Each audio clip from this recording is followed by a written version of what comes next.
This very short video is on the CAPM and its implication for risk analysis.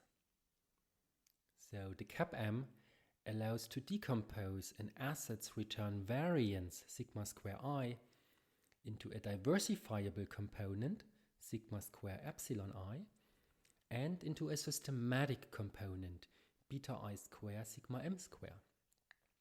So mathematically, we can write that as follows, where the left-hand side captures total risk of asset I, sigma square epsilon I captures the amount of asset-specific risk, and beta I square times sigma square m is asset I's amount of systematic risk.